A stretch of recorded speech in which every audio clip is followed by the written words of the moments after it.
नमस्कार, मैं हूं संजय शर्मा। आप देख रहे हैं 4 PM न्यूज नेटवर्क। पिछले 20-25 साल से लोकसभा की कार्रवाई में लगातार बहुत ध्यान से देखता हूं। मुझे बड़ा अच्छा लगता है लोकसभा की कार्रवाई। लेकिन मुझे याद नहीं आता कि किसी लोकसभा अध्यक्ष का इतना अपमान हुआ हो और कोई लोकसभा अध्यक्ष इतनी बुरी तरह से पार्टी के पक्ष में खड़ा होता हुआ नजर आया हो, प्रधानमंत्री के सामने झुक झुक के सलाम करता हो। हमने सदन में सोमनाथ चटर्जी जैसे लोकसभा अध्यक्ष देखे हैं जिन्होंने अपनी पार्टी के विरुद्ध जाके भी फैसले दिए, पार्टी ने उनको निकाल भर दिया। मैं रोड शो करता हूँ अवैध बजी के साथ। देश के जाने माने पत्रकार हैं, आप उनको रोज देखते हैं एबीपी चैनल पे। मैंने उससे पूछा कि अगर क्या होगा कि अगर लोकसभा अध्यक्ष का यही रवैया रहा। अभय जी का मानना है कहीं ऐसा ना हो कि सारा विपक्ष कह दे कि आप बीजेपी के प्रवक्ता की तरह बन जाइए, हम सदन से चले। मैंने अभय दुबे जी से पूछा कि क्या योगी आदित्यनाथ और मोदी के बीच विराम हो गया है, युद्ध विराम हो गया है? क्योंकि एक साहब हैं शांतनु गुप्ता, आप देखते होंगे, राजनीतिक विश्लेषक के रूप में आते हैं टीवी पे, गंजे अंकल हैं। वो योगी आदित्यनाथ के साथ आए थे। अभी उन्होंने ट्वीट किया है कि मैंने योगी आदित्यनाथ के साथ लंबी मंत्रणा करी, लंबी बातचीत करी, कई विषयों पर बातचीत करी। और उन्होंने फिर उसके बाद में लिखा कि ये याचना नहीं अब रण होगा, और लिखा योगी आदित्यनाथ की बातचीत। मैंने ट्वीट करके पूछा कि शांतनु जी, ये जो रण है ये क्या मोदी से होगा? और घबराए शांतनु गुप्ता ने ट्वीट डिलीट कर दिया। शांतनु गुप्ता ने एक किताब लिखी है योगी आदित्यनाथ के ऊपर। किताब की क्वालिटी बहुत खराब है, 50 रुपए से कम की कीमत की होगी, लेकिन सुना है कि वो अफसरों से उस किताब को खरीदने का दबाव बनाते हैं। और किसी ने आरटीआई में पूछा है, एक मेरे मित्र ने बताया कि लाखों रुपए की किताबें वो बेच चुके हैं। शायद उनकी रोजी रोटी इसी तरह किताब बेचने से चलती है। तो लेकिन उनका ट्वीट करना योगी आदित्यनाथ के साथ फोटो के साथ और लिखना याचना नहीं रण होगा, और बाद में ट्वीट डिलीट कर देना। आप देख रहे हैं साइड में मेरा ये ट्वीट लगा हुआ है। मैंने उनसे पूछा है कि ये आपने ट्वीट डिलीट क्यों कर दिया? तो जाहिर है जब योगी जी के पास उठ के बैठ रहे हैं और कह रहे हैं याचना नहीं रण होगा, उसके बाद ट्वीट डिलीट कर देते हैं, इसका मतलब बीजेपी में कुछ पक रहा है। मैंने पूछा वैद्य जी से क्या पक रहा है। बातचीत बहुत मजेदार, बहुत रोचक है। जरूर सुनिएगा, पूरी सुनिएगा। उससे पहले चैनल को ज्वाइन और सब्सक्राइब करिएगा। चलते हैं अभय दुबे जी के पास। 4 PM न्यूज नेटवर्क में स्वागत है अभय दुबे जी आपका। पार्लियामेंट में एक नई विमर्श, नई बहस को देखने को मिल रही है, वो है लोकसभा अध्यक्ष को लेकर। इतने इतने विद्वान लोकसभा अध्यक्ष रहे हैं, सोमनाथ चटर्जी दादा रहे हैं, वो भी बहुत डांट दिया करते थे, लेकिन हाउस में एक भी आदमी ऐसा नहीं था जो जिसको ये लगता हो कि वो भेदभाव करते हैं। Even then Bharatiya Janata party के नेता भी उन पर कभी भेदभाव करने का आरोप नहीं लगाते थे, समान भाव रखते थे। मौजूदा लोकसभा अध्यक्ष जिस तरह कल अभिषेक बनर्जी ने कहा कि नोटबंदी का जिक्र किया और उनको डांट सा दिया लोकसभा अध्यक्ष ने, ये तो 2014 का मामला। और अभिषेक बनर्जी ने पलट के कहा कि जब 100 साल पुरानी इमरजेंसी की और बाकी 50 साल पुरानी इमरजेंसी की, 100 साल पुराने नेहरू की बात करते हैं बीजेपी वाले, तो आप नहीं टोकते हैं और हमको टोक रहे हैं। इतना ज्यादा कड़ा प्रतिकार देखने को मिला आज। उसके बाद लोकसभा अध्यक्ष ने कहा कि भाषा की मर्यादा, तमाम बातें हो रही हैं। आपको लगता है कि इस लोकसभा में अगर किसी का सबसे ज्यादा पतन देखने को मिल रहा है तो वो लोकसभा अध्यक्ष हैं? सबसे ज्यादा कमेंट देखने को मिल रहा है, राजनीति उन पर बहुत हो रही है, क्यों हो रहा है ऐसा? देखिए, अभिषेक बनर्जी और लोकसभा अध्यक्ष के बीच की जो बहस है, वो बहस दरअसल बताती है कि इस वक्त हमारे देश की राजनीति किस किस दशा और दिशा में है, और दरअसल उसका कारण क्या है, मतलब कौन उसका जिम्मेदार कौन है, किसकी वजह से ये है। जब बजट के ऊपर चर्चा हो रही थी, बजट के ऊपर की चर्चा में अगर एक कोई सांसद 2016 में हुई नोटबंदी की चर्चा करता है, तो उस चर्चा को कैसे रोका जा सकता है? नोटबंदी नरेंद्र मोदी के शासनकाल में हुई थी। नोटबंदी की वजह से देश की अर्थव्यवस्था के ऊपर बड़ा जबरदस्त असर पड़ा। इस वक्त प्रधानमंत्री और उनके समर्थक और उनके दूसरे रणनीतिकार और भाजपा से हमदर्दी रखने वाले लोग चाहते ये हैं कि नोटबंदी के ऊपर चर्चा ना हो, लेकिन नोटबंदी के ऊपर चर्चा तो लगातार होगी। वो कैसे रोका जा सकता है? वो एक अभूतपूर्व किस्म का निर्णय था प्रधानमंत्री का, जिसके अभूतपूर्व नतीजे निकले और भारत की अर्थव्यवस्था को अभूतपूर्व किस्म का नुकसान हुआ। इस समय देश में अगर बेरोजगारी की मारामारी है, तो वो उसकी उसकी उसकी जड़ में नोटबंदी है। कई कारण हैं, लेकिन नोटबंदी उसकी जड़ में है। देश में काला धन है बड़े पैमाने पर, तो उसकी जड़ में नोटबंदी है। और भी कारण है, लेकिन नोटबंदी उसमें एक महत्वपूर्ण कारण है। मेरी यही समझ में नहीं आया कि आखिरकार लोकसभा अध्यक्ष ने अभिषेक बनर्जी को नोटबंदी का जिक्र करने से और नोटबंदी से मौजूदा बजट को, अर्थव्यवस्था की जो मौजूदा दशा और दिशा है उसको जोड़ने से रोका क्यों। देखिए, है क्या कि जो सत्ताधारी दल है उसी का एक सदस्य लोकसभा अध्यक्ष बनता है, तो कुछ कुछ कायदे से आदर्श तो यह है कि लोकसभा अध्यक्ष पूरी तरीके से गैर दलीय हो जाए। भले ही वो एक दल से आया है, लेकिन उसके ऊपर उस दल का बिल्कुल असर नहीं होना चाहिए और उसे निष्पक्ष होकर लोकसभा की कार्रवाई चलानी चाहिए। लेकिन फिर भी उसके अंदर उस दल के प्रति अपने जो मातृ दल है उसका, अपना जो पेरेंट ऑर्गेनाइजेशन है, उसके प्रति एक रुझान दिखाई पड़ता है। सभी में दिखाई पड़ता है। आपने सोमनाथ चटर्जी का जिक्र किया, वो एक बिल्कुल असाधारण और अपवाद स्वरूप व्यक्ति थे जिन्होंने अपनी ही पार्टी का निर्णय मानने से, सीपीआईएम का निर्णय मानने से इनकार कर दिया था। इसके बाद उनको पार्टी से निकाल भी दिया गया। लेकिन ऐसा आमतौर पर होता नहीं है। लेकिन अपने पार्टी के प्रति एक रुझान का होना, और पार्टी अगर कभी गंभीर संकट में हो तो उस गंभीर संकट से अपनी पार्टी को निकाल लेना, ये एक अलग बात है। लेकिन अपनी पार्टी की रोजमर्रा की राजनीति में भी बिल्कुल एक दलबंदी का प्रदर्शन करना, लगातार अपनी पार्टी के हितों की रक्षा करते हुए दिखाई पड़ना और विपक्ष के पीछे डंडा लेके पड़े रहना, ये जो प्रवृत्ति है, ये प्रवृत्ति पहली बार अगर किसी स्पीकर के कार्यकाल में देखी गई है तो वो ओम बिरला साहब के कार्यकाल में देखी। और जिस तरीके से वो व्यवहार करते हैं, अब तो सब लोग देख सकते हैं टीवी के ऊपर, तो ये अपने आप में बहुत ही पीड़ाजनक है जो होता है, बहुत ही पीड़ाजनक है। और अब वही रह गया है, जबकि सारा विपक्ष एक साथ खड़ा हो जाए और कहे कि आप भारतीय जनता पार्टी के प्यादे हैं, हम जब तक आप स्पीकर की कुर्सी पे बैठे रहेंगे तब तक हम संसद में नहीं आ रहे, लीजिए हम जा रहे हैं, आप सरकार चलाते रहिए, आप संसद चलाते रहिए। इस प्रकार का ये हो सकता है भाई, जो लगातार आप ये करेंगे तो ऐसा हो सकता है। कितने सांसद उनके ऊपर आरोप लगा चुके हैं कि आप भारतीय जनता पार्टी का पक्ष लेते हैं। जब खुल के स्पीकर के ऊपर ये सब आरोप लगने लगे तो उसमें और क्या होगा, यही होगा जो होने जा रहा है। अच्छा, वो राहुल गांधी ने भी उस समय कहा था, राहुल गांधी ने हाथ मिलाया तो बराबर में, और जब प्रधानमंत्री के सामने झुक के हुए तो राहुल गांधी ने अपने भाषण में भी कहा था कि आप सदन के पूरे सबके नेता हैं, आपको मतलब उम्र का कोई मतलब नहीं होता। स्पीकर के से कोई उम्र बड़ा है तो उसका पैर थोड़ी ना छुएगा स्पीकर एमपी के लिए। देखिए, ये सब लोग इस तरह से व्यवहार करते हैं। चाहे जगदीप धनखड़ द्वारा प्रधानमंत्री को जिस तरह से उन्होंने नमस्ते किया था, वो अपने आप में एक विवाद हो गया था। ये बिल्कुल नरेंद्र मोदी के सामने इस तरीके से झुके रहते हैं कि इनकी जो संवैधानिक स्थिति है, जिसमें न तो उम्र का कोई महत्व है, न इस बात का महत्व है कि आप नरेंद्र मोदी देश के प्रधानमंत्री हैं और वो भारतीय जनता पार्टी में जब आप केवल सांसद बन के आए थे, नरेंद्र मोदी आपके नेता थे। इन बातों से कोई फर्क नहीं पड़ना चाहिए। जब आपको ये पद प्राप्त हो गया है तो उस पद की गरिमा और उस गरिमा का जो इतिहास है उसका सम्मान करना आपका कर्तव्य है।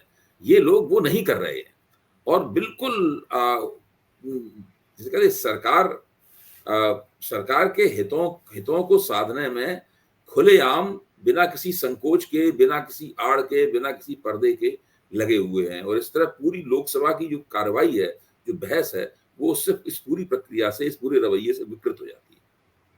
एक तो खुद समझ में नहीं आ रहा होगा अध्यक्ष को कि अगर किसी दिन सब विपक्ष ने कह दिया कि संभालिए अपने आप को, तो कितनी बेइज्जती होगी, पूरे इतिहास में लिखा जाएगा पहले लोकसभा अध्यक्ष हैं कि इतनी बड़ी ताकत वाले विपक्ष ने, ये कोई मामूली विपक्ष नहीं है, ये बहुत ताकत वाला विपक्ष है, वो मना कर दे कि भाई आप संभालो, तो अध्यक्ष को नहीं लग रहा कि मेरी बहुत विषम परिस्थिति मेरे सामने हो सकती है, मेरी बेइज्जती हो सकती है? नहीं, उसकी उन्हें कोई परवाह नहीं है। और दूसरे एक और बात है, ये भी देखना चाहिए कि मान लीजिए इस वक्त विपक्ष के पास 233 सीटें, 233 की संख्या है।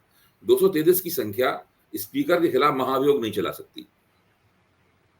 अगर मतलब ऐसी स्थिति नहीं है कि विपक्ष कहे कि इनको लोकसभा के स्पीकर के पद से हटाया जाए, वो ऐसी स्थिति में नहीं है। तो वो ये जानते हैं कि उनको महाभियोग करके नहीं हटाया जा सकता।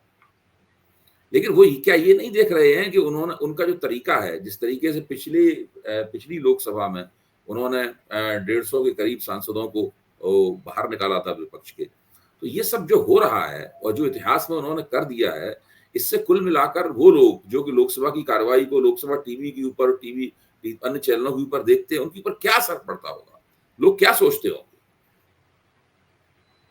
ठीक बात है, लेकिन कोई हो हमें कहानी, मतलब उनको तो केवल एक ही राजा दिखाई देता है, बस केवल उसी राजा की सारी स्तुति गान करना है। लेकिन जो है किरण रिजिजू ने कहा कि गाली गलौज की भाषा नहीं होनी चाहिए सदन में, ये इस तरह का विपक्ष के लिए चित्रण प्रस्तुत किया जा रहा है कि विपक्ष गाली गलौज होता रहा है। विपक्ष का तो कोई नेता गाली गलौज नहीं कर रहा। प्रधानमंत्री कह रहे हैं कि मेरे को बोलने नहीं दिया गया 3.5 गला घंटे, दबाया जा रहा है, मेरा माइक बंद कर दिया गया, 2 घंटे तक मेरा गला दबाया जाता रहा, गला दबाया जाता रहा। गला दबाया जाता रहा, ये प्रधानमंत्री ने कहा। ऐसा ताल क्यों छेड़ा जा रहा है पार्लियामेंट के अंदर? देखिए, अब मैं समझता हूं कि भारतीय जनता पार्टी 4 जून से पहले, 4 जून के बाद लगातार एक किसी ऐसे मुद्दे की तलाश में है कि वो किसी तरीके से विपक्ष के ऊपर हावी हो सके। उसे मिल नहीं पा रहा है मुद्दा। विपक्ष लगातार हावी है इनके ऊपर, और ये वो बिल्कुल विपक्ष को जिस तरह पहले तिरस्कार की तरह देखते थे, अब वो स्थिति रही नहीं।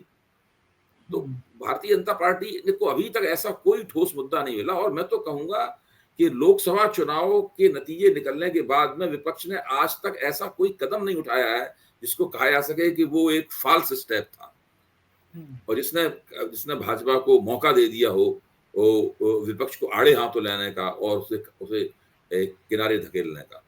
ऐसा कोई मौका ही दिया नहीं। विपक्ष की राजनीति बड़े सॉलिड तरीके से हो रही है।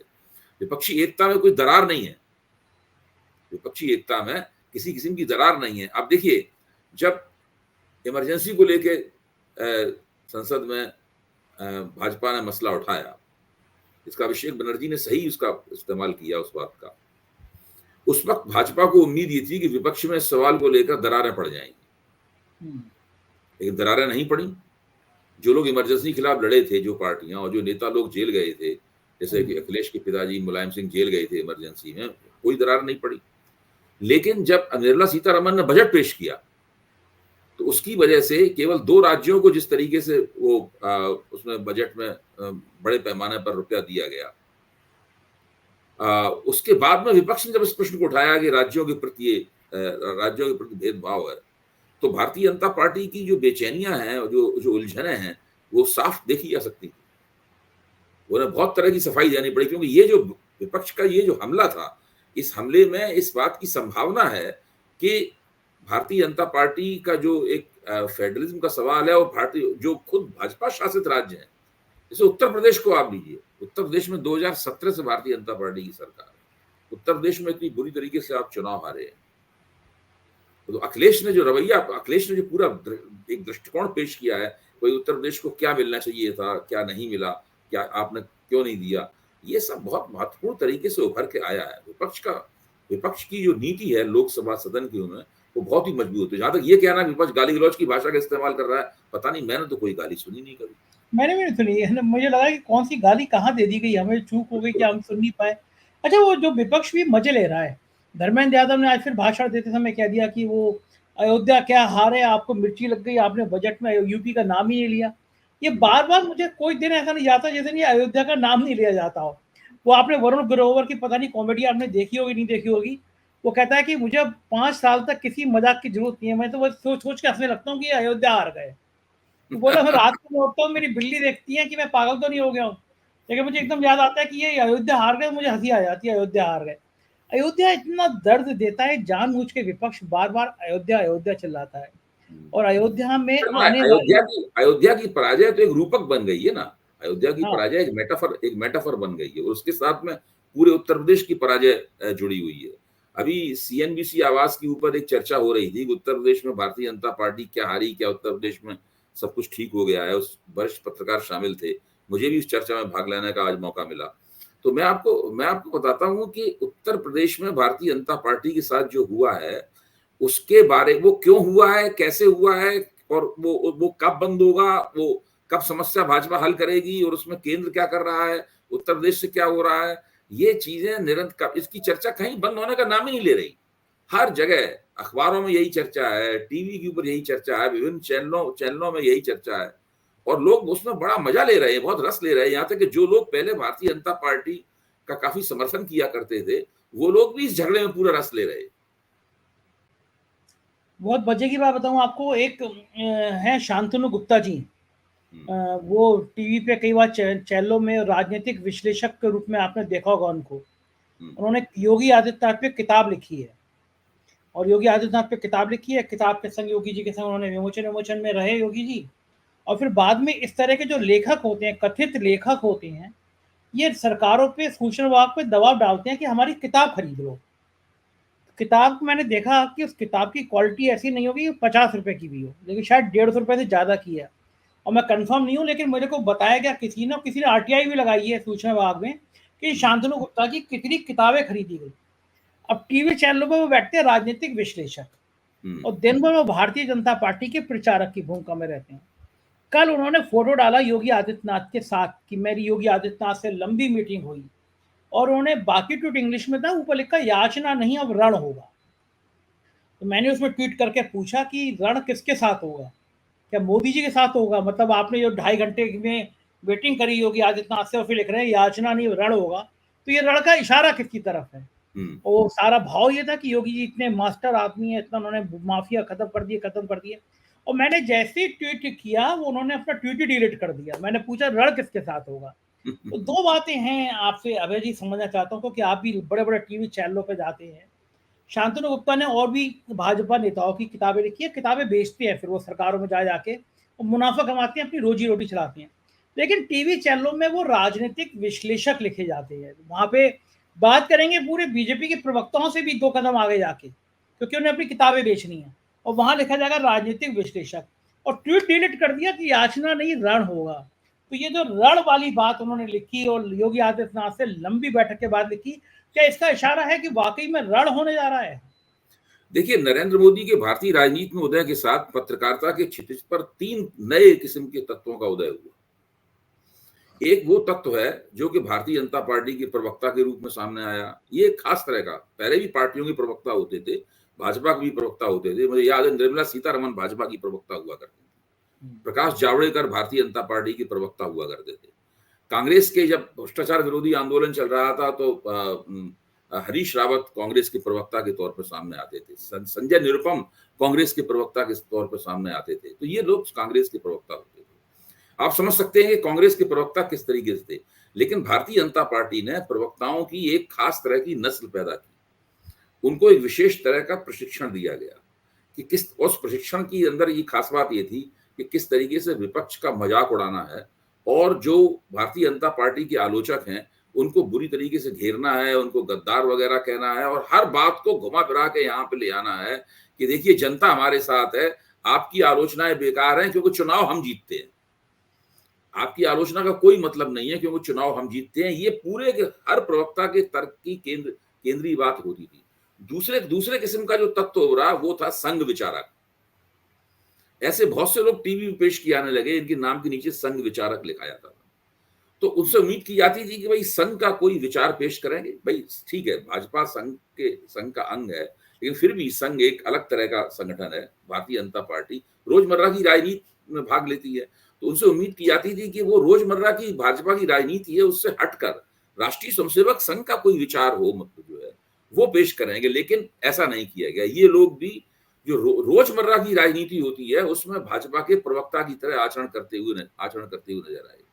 और एक तीसरे किस्म का व्यक्ति, एक तत्व आया निकलकर, जो जिसको राजनीतिक विश्लेषक कहा गया।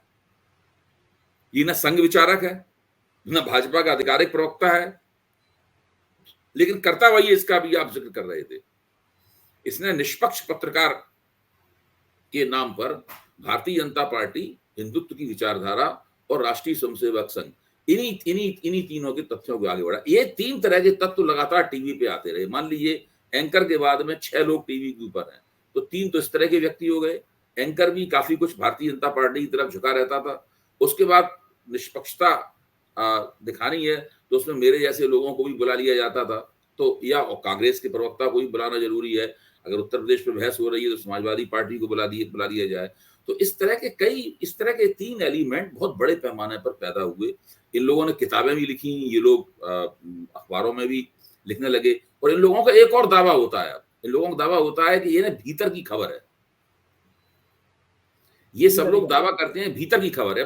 आज उत्तर प्रदेश पे चर्चा जब हो रही थी तो उसमें सब लोग कह रहे थे कि एक सज्जन थे, वो कह रहे थे कि मैं तो आज इतने जब आ रहा था 17-18 मिनट तक लगातार मैं योगी जी के खेमे से बातचीत करता रहा। गनीमत रही उन्होंने ये नहीं कहा कि मैं योगी जी से बात करता रहा। मतलब बहुत से ऐसे लोग हैं जो इस तरह यहां से बात शुरू करते हैं, मुझे ये पता है कि ऐसा हो रहा है, मुझे पता था कि ऐसा होने वाला है। उनके पास कोई विश्लेषणात्मक परिप्रेक्ष्य नहीं होता है। वो अपनी अंदरूनी खबर रखने की, अंदरूनी संपर्कों की जो दावेदारी है, उसके आधार पर अपनी बात जो है वो बात पेश करते हैं, ये मानकर इससे उनकी बात का वजन बढ़ जाएगा। देखिए, ये सब चीजें उस वक्त चलती हैं जबकि आपकी पार्टी का रुतबा बरकरार हो, पूरा विमर्श आपके पक्ष में झुका हुआ हो। लेकिन एक बार जब आप चुनाव हार जाते हैं, आपकी पार्टी का रुतबा खंडित हो जाता है, आपकी पार्टी के अंदर गृह युद्ध छिड़ा हुआ है, उस वक्त इस तरह की बातें करने से कोई भी लाभ नहीं होता। उस वक्त इस तरह की बातें करने वाले लोग हास्यास्पद नजर आते हैं। वो यही नजर आते हैं कि ये भारतीय जनता पार्टी के ही एक व्यक्ति हैं जो उसमें किसी एक खास गुट की तरफ खड़े हुए हैं और उसके पक्ष की बात कह रहे हैं, जैसा कि अभी आपने बताया, अभी इन सज्जन का जिक्र किया। हाँ, ये इस तरह के कई लोग देखते हैं। अच्छा, कुछ नाम, चर्चित नाम, प्रवक्ताओं की आपने नाम ली। एक जमाने में प्रकाश जावड़ेकर, राजीव प्रताप रूड़ी, संबित पात्रा, रविशंकर प्रसाद, ये सब बड़े चमकते हुए चेहरे थे। अब तो इनको छोड़ दिए। संबित पात्रा भी बहुत कभी कभी दिखाई देते हैं। रविशंकर प्रसाद की तो उम्मीदें जगी होंगी कि भाई मंत्री पद, ये सब एकदम हाशिए पे क्यों ढकेल दिए गए? कारण क्या होगा? किसी टाइम में बीजेपी की सबसे टीम में सबसे आगे रहने वाले लोग, और अब एकदम इतने हाशिए पे चले। संबित पात्र ने तो भारतीय जनता पार्टी के प्रवक्ता के तौर पर काफी ख्याति प्राप्त की। उनके पास एक खास शैली थी जिसमें विपक्ष का तिरस्कार करना, उसका मजाक उड़ाना और एक नाटकीय तरीके से अपनी बात कहने के लिए वो बहुत चर्चित हुए। अब तो वो उड़ीसा से सांसद हैं, चुनाव जीत गए हैं इस बार। मुझे लगता है कि भाजपा ने उनको प्रवक्ता से भी आगे बढ़कर कोई और महत्वपूर्ण जिम्मेदारी दी है जिसमें वो लगे हुए हैं। रविशंकर प्रसाद तो मैं मानता हूं कि उन्हें मोदी सरकार में केंद्र में मंत्री होना चाहिए। मतलब उनकी जो योग्यता और वरिष्ठता है उसके लिहाज से उन्हें केंद्र में मंत्री होना चाहिए, और वो बहुत संतुलित तरीके से टीवी के ऊपर बड़ी अच्छी तरह अपनी बात रखते हैं। बजट के ऊपर भी अभी उन्होंने एक कार्यक्रम में अपनी बात रखी, उस कार्यक्रम में मैं भी शामिल था, तो बहुत संतुलित तरीके से उन्होंने अपनी बात रखी। तो उनकी जो योग्यता और क्षमता है, उनको किन कारणों से केंद्रीय मंत्रिमंडल से हटाया गया और क्यों दोबारा फिर मंत्रिमंडल में नहीं लिया गया, ये अपने आप में काफी अटकलों का विषय है। इसमें बहुत सारी बातें कही जाती हैं, लेकिन अभी तक कोई भी बात ऐसी सिक्काबंद तरीके से, प्रमाणिक तरीके से नहीं आ पाई। और जहां तक और दूसरे लोगों का सवाल है, भारतीय जनता पार्टी का किरदार पूरी तरीके से बदल चुका।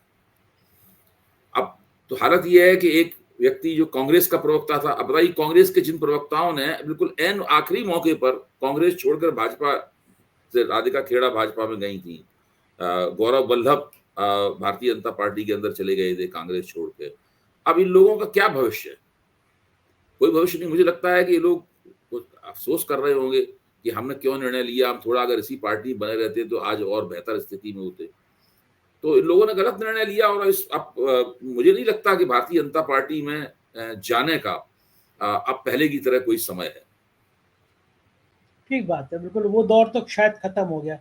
मेरे पास दिल्ली से मेरे पास आज एक बड़े सीनियर लीडर का फोन आया। उन्होंने मुझसे पूछा कि क्या आपको जानकारी है कि योगी जी के संपर्क में 50 से ज्यादा सांसद हैं? अगर योगी को हटाया गया तो 50 से ज्यादा सांसद योगी के पक्ष में खड़े हो सकते हैं। मैं कहा, मेरे पास तो ऐसी जानकारी नहीं है।